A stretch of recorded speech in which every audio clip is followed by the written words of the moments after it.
Hello नमस्कार प्रणाम। कैसन मानी आप सभी भोजपुरिया समाज।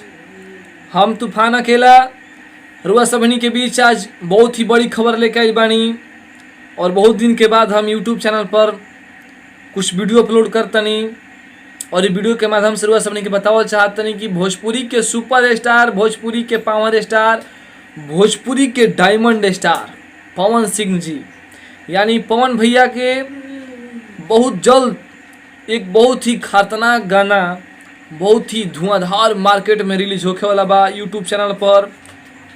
जो सबनी गाना पीआरए फिल्म्स के यूट्यूब चैनल पर रुआ सबनी सुन सकतनी और देख भी सकतनी और ये बहुत ही सुपर हिट गाना बा और बहुत ही जल्दी आवे वाला बा ये गाना मार्केट में। जौना गाना के नाम बा नजरिया ना लागे। जी हाँ दोस्तों, नजरिया ना लागे। ये जब भी पोस्टर के ही नाम इतना खतरनाक बा तो ये गाना कैसन होई, नजरिया ना लागे।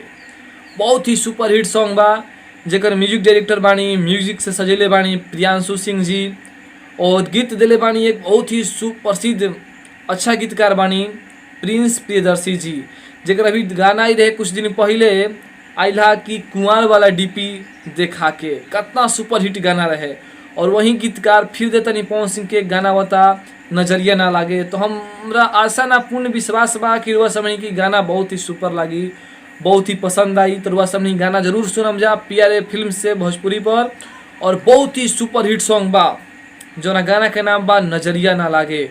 एक बार फिर बता दी कि ये पवन भैया के, पवन सिंह जी के बहुत ही सुपर हिट सॉन्ग बा।